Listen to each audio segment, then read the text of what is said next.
아마 한국에서 가장 바쁜 정치인인 것 같습니다. 말이 필요 없는데요. 이준석 전 대표 오늘도 모셨습니다. 재건축 조합 동시 생방송 진행하고 있습니다. 어서 오십시오. 네, 안녕하세요. 네, 어제 광주 다녀오셨죠? 네, 다녀왔습니다. 그러니까요. 지금 토크 콘서트가 또 다음 도시는 어디예요? 저는 뭐 따로 기획하는 게 없습니다. 그래요? 언론 보도에는 뭐 이현주 의원은 계속 기획하는 것 같은데 뭐 제가 같이 공동 기획 아니에요? 아닙니다. 진짜요? 네. 저희는 그냥 공동 기획으로 알고 있었는데 언론분들은 제가 하면 그렇게는 안 합니다. 그러니까 어제 보니까 마이크도 제가 그런 것보다도 제가 하면 형식이 그렇게 되진 않을 거고. 그러니까요. 좀 더 재밌게 할 수도 있겠다라는 생각이 좀 들기도 하는데 연락망 여쭤보겠습니다. 네. 어제 오후 12시 기준으로 3만이 넘었고 지금 더 늘었을 것 같은데요. 방금 확인해보니까 41,500명 정도 되는데. 41,500명. 와, 하루 사이에 만 명이 또 넘었어요? 사실 뭐 홍보를 제가 안 하고 이제 기사들이 알아서 띄워주는 거거든요. 기사들이. 예. 그러니까 재미는 있는데 예. 사실 저희가 천하용인 팀이 전당대회 뛰었던 그때 수집한 명단 같은 것도 있고 근데 거기다가 문자를 보내면 또 확 늘어나겠죠. 근데 뭐 그건 돈 안 쓰고 한번 자동으로 어디까지 가나 보고 있습니다. 자동으로. 예. 자동으로 어디까지 갈 걸로 예상하세요? 저는 한 5에서 10만 사이 어딘가일 텐데. 5에서 10만? 네. 근데 그 어디는 한번 가봐야 알겠죠. 그거는 12월 27일? 12월 말까지? 아니요. 그 전에? 이건 길게 가져갈 필요가 없는 거고요. 지금 당장 대구만 해도 보니까 한 2,700명인가? 2,700. 모였던데요. 모이는 대로 이제 그 명단을 바탕으로 해서 어떤 행사라는 것도 기획을 해야죠, 이제. 주로는 이준석 전 대표 팬클럽 이렇게 봐야 될까요? 어떤 분들이라고 봐야 될까요? 어떤 층의 어떤 분들이 이 연락망에 모였다고 보십니까? 그러니까 결국 조직 동원이라는 게 전 당 대표도 해봤기 때문에 당의 조직이라는 거 너무 잘 알지만은 그게 낮 시간대에 시간을 낼 수 있는 사람들만의 정당 행사 같은 것들 많이 경험해 보잖아요. 근데 그것과 다른 형태의 뭔가를 진행하려면은 다른 방식이 필요한 거고 그런 거에 흥미를 느끼는 분들이 있는 것 같아요.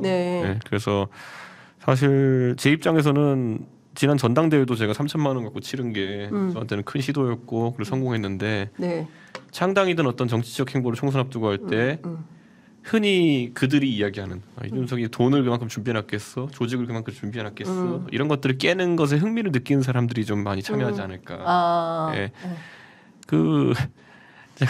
요즘 저 제일 재밌는 분이 조정훈 의원 같은 분인데요. 본인이 창당하느라 5,000명 모으느라 힘들었다고 이준석 창당 못할 것이다라고 하는 것 자체가 얼마나 관점이 잘못되어 있는지 이런 걸 보고요. 제가 항상 강조하지만 조정훈 의원이 만들었던 시대전환이라는 당은 대한민국에 존재하는 정당 중에 당비 납부 비율이 가장 낮은 정당이고요. 그리고 놀랍게도 수도권보다 전남 전북도당 규모가 2.5배 이상인 유일한 당입니다. 그렇구나. 그래서 저는 정상적인 방법으로 창당하신 거 맞는지 한번 물어보고 싶습니다. 매들 HJK님께서 50 며칠째 같은 곳이라고 집에 안 갔냐고. 아니요, 그건 아닙니다. 오늘도 집에 나왔습니다. 집은 다녀오셨다고 합니다. 걱정 안 하셔도 될 것 같습니다. 지금 앞서 말씀해 주신 대로 쭉 상황을 놓고 보면 수도권에 특히 서울과 경기가 압도적으로 많습니다. 이 현상은 어떻게 분석하고 계세요? 인구 비례로 이제 어떤 분이 제가 만든 건 아니고 통계표를 만드셨더라고요. 제가 공개한 것 같고. 그랬더니만 서울이랑 대구랑 비슷하게 나옵니다. 그러니까 서울이 많아 보이는 거는 서울 자체 인구가 많기 때문이고요.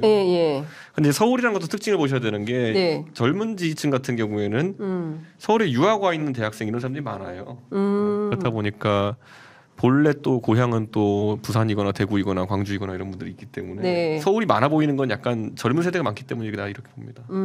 젊은 세대가 많기 때문이다. 그럼 대체로 지금 연락망에 함께하겠다고 동참 의사를 밝힌 분들이 대체로 2030, 40 이렇게 젊은 세대일 가능성이 높다 이렇게. 그러니까 지금 수집하는 정보가 세대가 메일 주소랑 그 다음에 이름이랑 성별이랑 지역 그 정도 전화번호까지 수집하는데요.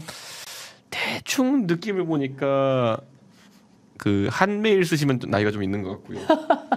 한메일, 한 HAN 메일 다음이죠. 한메일 쓰시면 나이가 좀 있는 것 같고 네이버는 좀 공존하는 것 같고 G메일 쓰면 좀 젊은 것 같고 뭐 이런 정도로 그냥 제가 선입견입니다. 그런 정도인데 대체로 제가 봤을 땐 뭐 그런 상황인 것 같습니다. 예상하셨어요? 이렇게 폭발적으로 자고 일어나니 막 이렇게. 그러니까 천하용인 팀이 예전에 이제 그 사실 국민의힘이 제가 당대표 되면서 국민의힘에 들어왔던 젊은 지지층들의 대부분이 평소에는 또 자기 바쁘게 사는 사람들이에요. 근데 그러다 보니까 전당대회 때 천하용인 팀이 제일 힘들었던 게 한 달 남짓한 기간 동안에 연락할 수단을 저희가 불법적인 연락을 잘 안 하려고 하기 때문에 보통 어떤 캠프들은 뭐 선거 때 명부도 사고 팔고 이렇게 해서 문자 보내고 하는데 저희는 그렇게는 하지 말자 그래가지고 합법적인 채널로 계속 홍보를 하려다 보니까 너무 힘들었어요. 그러니까 차라리 이번에는 큰 일을 앞두고 한번 연락처를 체계적으로 개인정보 동의받고 수집해보자 이렇게 하게 된 거거든요. 근데 나름 재밌어요. 의미가 있는 것 같아요. 그렇군요. 그리고 저도 보니까 저에 대해서 제 정치에 대해 관심 갖고 있는 사람들이 지역별로 어느 정도 비중인가를 이번에 알 수 있게 됐거든요. 재밌습니다. 이럴 거면은 나이대도 조사할 걸 그랬어요. 그러니까요. 전 세대별 참여가 되게 궁금했는데 지금 뭐 여러분들께서 지메일 쓰는 60대인데 나 50대인데 이메일 지메일로 참여했습니다. 이게 그러니까 통계적으로 의미 있는 게 아니고 제 선입견입니다. 그러니까요. 어쨌든 다양한 저는 깜짝 놀랐는데 50대, 60대 참여도 상당히 있는 모양이다라는 이제 그리고 이제 관측이 가능하네요. 이게 페이스북에서 제가 뭘 한다는 식으로 기사가 나니까 나이 드신 분 중에 무턱대고 페이스북에 가입하신 다음 전체 메시지 보내신 분이 있어요. 그러니까 메시지를 보내셔가지고 본인 성함이랑 전화번호랑 이렇게 보내주시고 그 구글 폼인가 그건 뭐 어떻게 하는지 모르겠다. 이 게시글이 밀려난 뒤로부터는 그래서 저한테 그냥 보내주신 분도 하루에 뭐 한 5-60명 됐어요. 그래서 저는 뭐 그런 분들은 아무래도 좀 그 이번에 흥미를 새롭게 느낀 분들인 것 같아요. 평소에 이제 페이스북 이런데 잘 안 보시다가. 정치 문화를 바꾸는 길에 동참해달라고 호소하셨어요. 과도한 비용 지출 없이 그리고 3천만 원을 앞서 말씀하신 대로 전당대회 치른 것처럼 경쾌하면서 새로운 형태의 시도를 해보겠다. 어떤 유쾌한 정치 실험이 이렇게 보시면 될 것 같아요. 예를 들어 신당이 차려진다라고 했을 때는요. 예를 들어 신당이 10%의 지지율을 갖고 있다. 그러면 한 500만 명의 국민들의 지지를 받고 있다는 거거든요. 그럼 500만 명에게 우리의 정책을 알리고 일정을 알리고 홍보하는 걸 예를 들어 가장 싼 10원짜리 문자로 한다고 했을 때 한 번 하면 5천만 원입니다. 그러네요. 그리고 읽는 확률도 낮고요. 그렇다면 저는 정당이 제가 당대표 할 때도 보면은 우리가 이제 하는 게 있죠. 뭐 선거 때 문자 발송한다든지 아니면 뭐 가끔가다 생일 축하 문자 보내주고 이런 것도 있죠. 그런데 이게 비용이 상당합니다. 오히려 수권 정당일수록. 그랬을 때 저는 이제 제가 여의도 재건축조합을 우리가 만들 때도 그랬고 이 비용 구조를 바꾸는 것이 정치에 있어서 굉장히 큰 문제다. 이 비용 구조 때문에 정치가 굉장히 비싸고 접근하기 어렵고 특권층만이 할 수 있는 것으로 인식되어 있거든요. 전당대회 3천만 원 한번 해본 다음에 그게 끝이 아니었어요. 그 다음에는 사실 드러나지 않았지만 천하용인 팀의 후보가 4명이었잖아요. 천하용인 팀 4명이 아마 이번에 후보당 쓴 비용을 따지면 2천만 원도 안 될걸요. 그래요? 그러니까 다 합쳐서 한 1억 썼을 겁니다. 그러니까 뭐냐면은 저가 선거가 완전 트렌드가 되어가는 거예요. 그런데도 어느 정도 천하용인 팀이 유의미한 지지율을 얻었고 득표를 얻었기 때문에 저는 적어도 전당대회란 영역에 있어가지고는 큰 돈 들여 선거하는 것이 큰 의미가 없다. 저는 그리고 흔히 뭐 제가 김기현 캠프 내에서 잘한 거 아는 건 아니지만은 김기현 캠프 정도 규모를 유지하려면 뭐 김기현 대표 본인이 쓴 돈을 얘기하는 게 아니라 캠프 전체적으로 한 10억 이상 썼을 겁니다. 와. 근데 저는 그에 비해서 천하용인 팀은 훨씬 효율적으로 선거를 할 수 있었고. 저는 그런 의미에서 창당이라는 것들도 뭐 기사들이 나도 호사가들이 뭐 20억 든다 30억 든다 뭐 여의도에 사무실 차린다면 뭐 한 보증금이랑 해서 한 6억 든다 뭐 이런 얘기 있어요. 근데 왜 저는 그게 왜 필요하지라는 생각을 하는 거예요. 아니 제가 그래도 박근혜 기자 아닙니까? 박근혜 상징하면 천막 당사 아닙니까? 천막을 치든지 지하실에 가든지 하면 되는 거죠. 그게 당사가 삐까뻔쩍하다고 뭐 아니 솔직히 부산에 사는 정치에 관심 있는 젊은 지지자가 당사가 여의도에 얼마나 삐까뻔쩍하게 있는 건지가 중요합니까 그게? 그러니까 저는 그런 관점에서 허례허식을 제하고 상당했을 때 어느 정도 되는지도 제 개인적으로는 관심사입니다. 궁금합니다. 그러니까 사실 여의도 제가 이제 취재해 보니까 그 국민의힘 주변에서 어떤 얘기가 나오냐면 허상이다, 택도 없다. 이거 지금 뭐 선거 뭐 5개월밖에 안 남았는데 최소한 한 5, 6개월 필요하고 돈도 못해도 앞서 말씀하신 대로 최소 10억은 있어야 되고 이게 사람 모으는 게 이게 만만치가 않다. 그런데 이렇게 벌써 모이고 있으니까 그분들 사이에서는 이게 상당히 비상이 걸렸다라는 생각이 좀 안철수 의원이 국민의당 원을 창당했을 때 2월 2일 날 했어요. 2월? 2월 2일. 그러니까 창당 기준일이 2월 2일이니까요. 네. 준비는 한 12월 말부터 했던 거죠. 2달? 2달. 근데 그거 2달도 솔직히 네. 말하면 안철수 의원 땡길 수 있었어요. 근데 안철수 의원은 그 앞에 시도당 창당 대회 같은 거를 좀 거창하게 하려고 하다 보니까 날짜를 주말마다 잡을 수밖에 없는 거거든요. 그래서 2달 걸린 거지. 실제 어느 정도 대중적인 지지도가 있으면은 창당 일주일이면 합니다. 창당 일주일이면 가능하다. 이게 국민의힘의 지금 의원들의 가장 큰 문제는 뭐냐면요. 네. 정치를 그렇게 굴곡을 겪으면서 하지 않았기 때문에 뭐 창당 경험도 없고 그다음에 뭐 이렇게 당무를 잘 모르는 분이 많아요. 그런데 예를 들어 저는 무슨 팔자인지 모르겠지만 저 바른정당 창당할 때도 실무를 해봤고 그다음 바른미래당 할 때도 제가 실무를 해봤고 진정한 창당 전문가. 새로운 보수당 할 때도 제가 실무를 해봤고 제가 창당은 이골이 나는데 뭐가 필요하고 뭐가 필요하지 않은지 정도는 잘 알고 있습니다. 네. 이준석의 천막 당사 어떻게 될지 궁금하다. 전 천막도 필요 없어요. 천막도 필요 없다. 그래서 제가 제 이름은 아니지만 누구 이름으로 지금 선관위에 질의 넣는 것들이 있거든요. 예. 예를 들어서 꼭 이게 보면 5개 시도당을 창당해야 된다고 돼 있어요. 맞아요. 1000명의 당원. 그런데 이거 뭐 사무실 주소는 어차피 누군가가 자원해서 해주면 되는 거고 사무실 네. 주소. 그리고 창당을 꼭 대면으로 해야 되냐라는 얘기를 제가 질의를 넣었어요. 창당을 꼭 대면으로 해야 돼요. 온라인으로 하면 안 돼요? 이거예요? 그러니까 온라인으로 그 코로나 때도 다 비대면 회의도 하고 이랬는데 네. 우리가 시도당 창당 정도야 뭐 중앙당 창당이야 행사를 할 수 있겠지만은 시도당 창당 비대면으로 하면 안 돼요라는 질의를 넣어봤습니다. 네, 어떻게 답이 나올지 모르지만 답변이 어떻게 나올지 저도 궁금하네요. 시도당 창당 비대면을 할 수 있으면 이틀만 할 수 있습니다. 이틀 만에. 예, 그렇죠. 온라인으로 그냥 하면 되니까. 네, 예. 그러니까 저는 비용도 없고. 근데 허례허식이라는 거죠 이런 게. 허례. 사실 저는 창당을 하는데 1000명씩 5개 시도당이 있어야 된다는 것도 굉장히 전근대적인 제약이라고 봅니다. 저는 지금 우리나라에서 다원주의적 정치 문화가 들어오려고 한다면은 네. 창당이라는 건 최소한의 비용과 당원들 많이 가지고도 할 수 있어야 된다. 저 정도 되니까 제 나이 때에서 이거를 그냥 훅 할 수 있는 거지. 아니 20대 30대 중에 자신 정견을 드러내려고 하는 사람이 있으면요. 언제 실제 뭐 조정훈 의원 같이 하는 말이 틀린 건 아닙니다. 어떻게 5,000명 모으고 있습니까? 저는 이래서는 안 된다. 오히려 창당 문턱은 낮아야 된다. 이렇게 생각합니다. 정치개혁 법안도 막 후루룩 통과가 될 수도 있을 것 같다. 아니, 그러니까요. 온라인화로 막 될 수 있을 것 같다라는. 아니 저는 그러니까 우리나라의 당이라는 게 좀 재밌는 게 많았으면 좋겠어요. 그러니까요. 예를 들어서 뭐 동물복지당 이런 거 누가 만들었으면 좋겠어요. 김건희 여사? 그러니까 뭐 강아지 키우는 분들이 예를 들어 그거에 대한 정책을 위해서 특수목적 정당 만들어서 비례정당 출마할 수도 있고 저는 그런 게 활성화가 돼야지 선거가 좀 재밌지. 관리 편의성을 이유로 정당 수를 제한하려고 한다는 거는 민주주의의 원칙에 뭐 굉장히 잘못된 것이고 우리가 매번 논의 나오지만 지역당 같은 것도 좀 필요할 수 있다 봐요. 뭐 마포당 뭐 이런. 마포당은 너무 작은 단위긴 하지만은 예를 들어 뭐 대구당?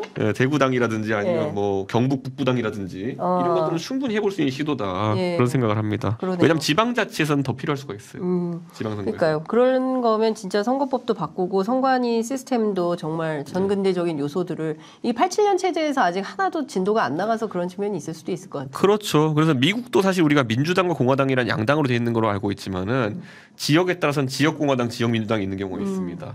그래서 그런 것들을 참고해가지고 우리가 한번 제대로 만들었으면 좋겠어요. 네. 호남에서 계열 신당 받아들일 때가 됐다. 어제 광주에서 이런 입장을 밝혔는데요. 광주 비민주당 계열.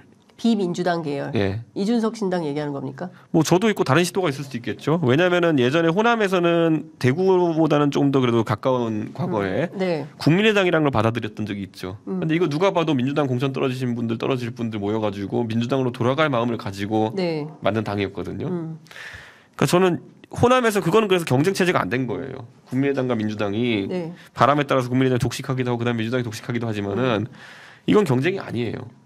근데 제가 어제 광주 가가지고 얘기했던 게 뭐냐면은 광주에 여러 가지 현실적인 문제들 열거하면서 다른 의견을 가질 수 있는 정당이 하나 진입하는 게 어떻겠냐 이런 얘기를 했어요. 저는 그래서 그런 의미를 좀 찾고 싶어요. 참석자들의 반응은 어땠습니까? 박수치고 좋아하시죠. 그래요? 예. 아니 거기야 이준석 좋아서 오신 분들인데 뭐 그거. 그러네. 예. 그러니까 기본적으로는 근데 경우에 따라서 광주가 근데 지금 사실 제가 이렇게 쭉 데이터를 보니까. 광주가 그렇게 많은 편은 아닌 것 같아요. 다른 서울이나 뭐 경기도나 이런 데에 비해서 광주 전남북이 비교적 높은 수치는 아니다. 뭐 울산도 그렇지. 인구 비례로 보면 서울의 한 60% 정도 됩니다. 서울의 60%, 광주가. 보니까, 아, 그럼 적은 것도 아니네요. 왜냐하면 서울이 이제 950만 정도 인구 되잖아요. 네. 근데 광주가 이제 150만, 140만 이 정도니까요. 네. 한 7배 차이 납니다. 근데 이런 데이터 분석 같은 경우는 다 알아서 자발적으로 해주는 분들이 계시는 건가요? 그게 사람이 엑셀을 알면 인생이 한 2배 편해집니다. 예, 진짜. 예, 대단한 프로그램도 아니고 그냥 엑셀입니다, 이거. 예. 제가 궁금한 게 있었어요. 네. 거부할 수 없는 미래에서 네. 누군가가 내게 어떤 세상 만들고 싶냐 물어보면 상계동 20평대 아파트에 사는 평범한 이준석이 다시 태어나도 정당의 대표가 될 수 있고 그 이상을 꿈꿀 수 있는 세상을 만들고 싶다고 답할 것이다. 네. 근데 평범한 이준석들은 네.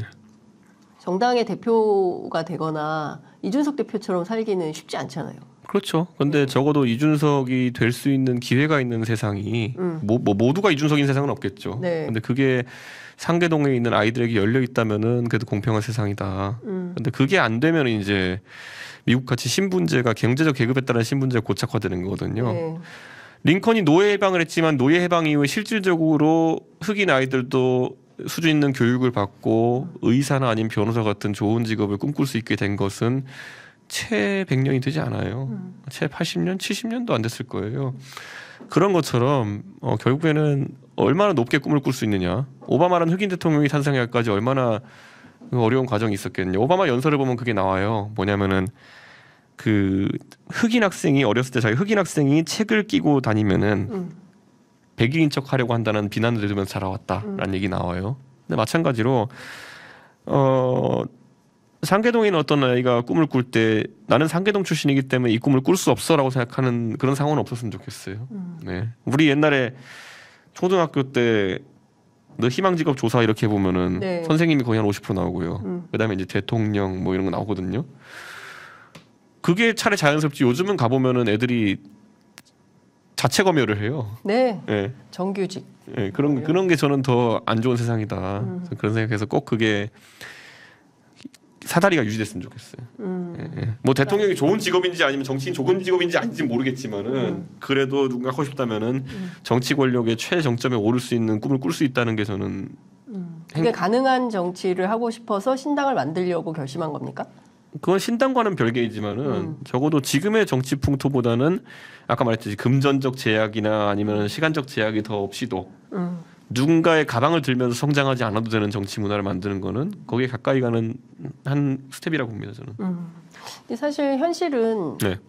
굉장히 심각한 양극화 사회에 살고 있잖아요. 네. 그러니까 평범한 이준석들은 사실은 정치의 꿈을 꾸기보다는 전부 노량진에 가서 네. 그 가장 차별이 적은 공무원 시험 준비할 수밖에 없거든요. 네. 그러니까 스펙이 좋은 친구들은 유학도 가고 어디도 가고 돈 있는 집 아이들은 그렇지만 그렇지 못한 편의점에서 아르바이트 하면서 등록금 벌어가지고 대학 간 청년들은 사실은 저는 이제 조금씩 이제 그게 넓혀진다 봐요. 무슨 네. 말이냐면은 우리가 이제 극단으로 가면은 정말 어디까지 이게 기회가 확장될 수 있냐 얘기가 있을 거 아니에요. 네. 그건 적어도 상계동이라 했을 때는 서울에서는 가장 변두리고 대한민국 전체로 봤을 때는 중위 정도 되는 가정일 거라 좀 봐요. 네. 대한민국 중위 정도에 있는 가정 정도는 어쨌든 꿈을 꿀 수 있어야 되지 않느냐가 첫 단계인 것이고 그 다음에 더 확장시켜 나가다 보면은 더 넓은 지형이 열리겠죠. 네. 그래서 제가 이제 제 책을 읽어보면 특이하게 나오는 게 뭐냐면 상계동을 넘어선 범위에 그러면은 이거는 지역적인 게 아니라 네. 제가 교육봉사활동에서 그런지 몰라도 교육의 기회가 박탈된 아이들에 대해 가지고 무엇을 제공해야 되냐는 고민이 되게 많아요. 그러니까 이게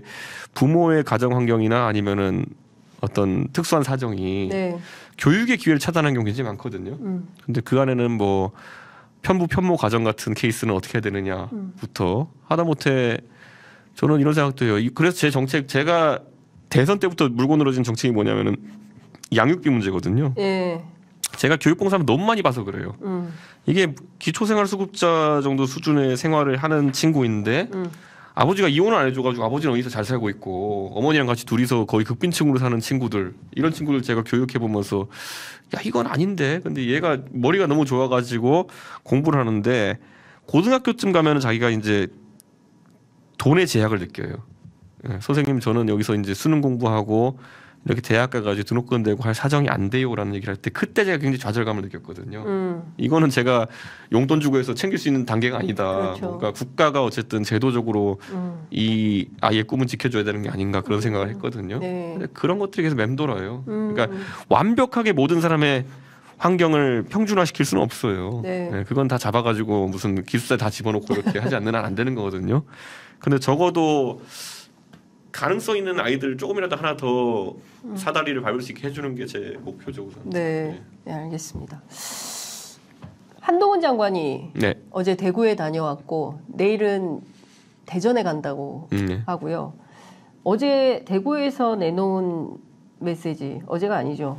금요일이죠. 네. 네, 금요일 날 가서 내놓은 메시지 어떻게 보셨어요? 상경을 미루고 무려 3시간 동안 사진을 찍었습니다. 그건 저도 많이 해봤는데요. 네. 큰 의미가 있진 않아요. 그거는. 네. 그거는 저도 진짜 저 하루에 한 500장씩 찍어본 적 있는데요. 네. 네. 그거는 그 한동훈 장관 일정이 저는 사전에 그 윤석열 대통령 지지자 단톡방에 공유되고 있거든 지금. 그러면 그거는 모으는 건 그렇게 어렵진 않아요. 네. 네. 그것보다 이제 한동훈 장관 신경 써야 될 거는 네. 정치적인 메시지가 이제 계속 이제 나와야 될 텐데 네. 제가 오늘도 김종배 시선 집중 가가지고 얘기했던 게 네. 열흘 전쯤일 거예요. 국회 예결위에서 대정부 질문하는데 이소영 의원이 이제 갑자기 그걸 물어봤어요. 최근에 한동훈 장관이 그러니까 황교안 대표가 방송 나가가지고 한동훈 장관은 정치할 생각보다 부정선거 의혹을 밝히는데 앞장서라라고 얘기한 적이 있어요. 거기에 대해서 한동훈 장관 어떻게 생각하냐 얘기했더니만은 한동훈 장관이 첫 번째는 왜 나한테 물어보냐 이거 얘기로 이제 적절한 질문이냐. 두 번째로는 굉장히 원론적인 얘기. 저는 선거가 공정하게 치러져야 된다 생각합니다. 이런 거거든요. 근데 이게 지금 국무위원들이나 이런 사람들은 가서 그냥 시간만 때우고 답하면은 지나가는 문제지만은 한동훈 장관은 본인의 강성 지지층이 뭔지를 알 거예요. 그렇죠. 네, 그럼 이 안에서 부정선거를 믿는 사람이 대다수라는 걸 알 거예요. 그럼 이걸 어떻게 헤쳐나갈 것이냐. 굉장히 어려운 거거든요. 네. 한동훈 장관이 똑똑하니까 여기다는 어떤 해법을 내놓겠죠. 그런데 이런 것들에 따라 가지고 초기 정치 진입하면서 굉장히 내상을 입을 수도 있다. 네, 그런 생각을 합니다. 그렇군요. 그런데 부정선거 좋아하는 분들은 이거 되게 중요하게 생각하거든요.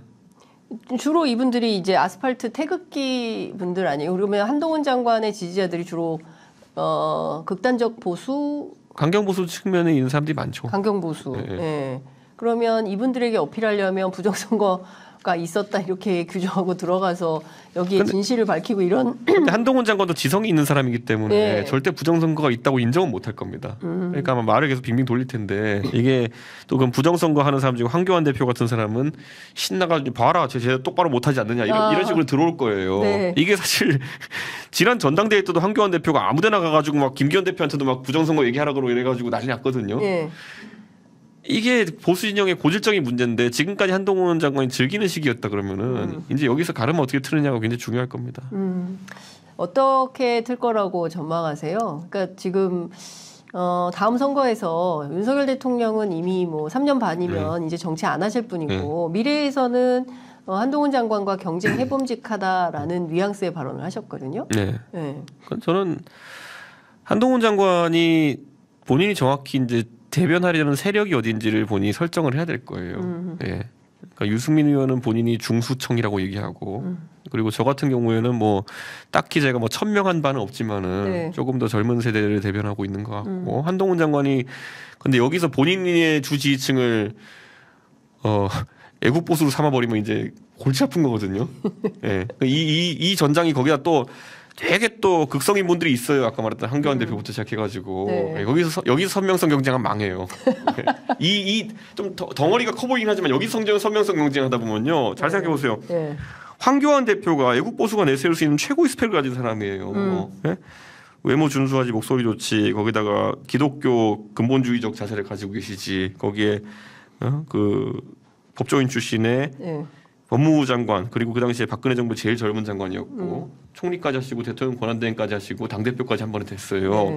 이 팔방미인형 인재가 그 지지층에 떠밀려가지고 막 삭발하시고 이러다가 이제 결국에는 부정선거까지 가신 거잖아요. 네. 이게 되게 위험한 동네라니까 이게 여기 잘못 발들여 놓으면 큰일 나요 여기. 네. 한동훈 장관이 뭐 말씀하신 대로 이제 영리한 분이시니까 네. 뭐 거기까지 안 갈 수도 있겠지만 경우에 따라서 저는 오늘 라디오 인터뷰에서 그 이준석 대표 얘기 중에 제일 재밌게 들었던 대목이. 한동훈 장관이 이제 그 정치인으로 변모를 하게 된다면 대통령을 향해서 쓴소리하고 막 이럴 수도 있다. 네. 그런 가능성을 하면 생각해봐라 이런 얘기를 했는데 그 롤이 변경될 수 있을까요? 지금은 거의 대통령하고 모든 것을 함께하는 분인데. 대통령은 보통 자신의 후계자나 아니면 자신의 이인자를 다음 대통령 만들기 해가지고 어떤 행동을 많이 하냐면요. 두 가지를 기대해요. 네. 참신함. 이건 자신과의 차별성이겠죠. 네. 두 번째로는 신뢰성을 봐요. 신뢰성이라는 건 내 뒤통수 안 칠 것 같은 생각이 드는 사람이겠죠. 아, 나에 대해서? 네, 근데 이게 둘 다 있으면 좋은데 이게 둘 다 있는 게 불가능해요. 예. 내가 후계자를 세운다는 거는 나보다 빛나는 뭔가를 세우기 위함인데 나랑 다르지 않으면서 나보다 빛난다? 이건 불가능하거든요. 그래서 아마 한동훈 장관도 선택의 길을 설 겁니다. 특히 윤석열 정부의 인기가 떨어지면 떨어질수록 네. 자신은 다르다를 얘기해야 될 거거든요. 지금은 누가 봐도 그렇지 않아요. 예. 그러니까 이게 유승민 의원도 참 안타까웠던 게 뭐냐면은 유승민 의원이 배신자론에 들어가는 가장 큰 이유가 뭐냐면은 유승민이 박근혜와 다르기 때문에 배신자론이 들어간 게 아니에요. 박근혜 비서실장인데 네가 어떻게 그럴 수 있냐예요. 박근혜가 너를 키워줬는데 네가 어떻게 그럴 수 있냐예요. 그게 다른 겁니다. 그러니까 제가 윤석열 대통령에 대해서 뭐라 하는 거는 윤석열 대통령 키운 게 없어요. 괜찮은 건데 한동훈 장관이 뭐라고 하면은 윤석열 대통령이 너를 법무부 장관 만들어주고 키워줬는데 넌 어떻게 그렇게 얘기할 수 있냐에 들어가는 거거든요. 근데 박근혜 대통령만큼 뭐 윤석열 대통령 팬덤이 강하진 않으니까 배신자 담론까지는 아니더라도 네. 그 존재적 모순은 생기죠. 네.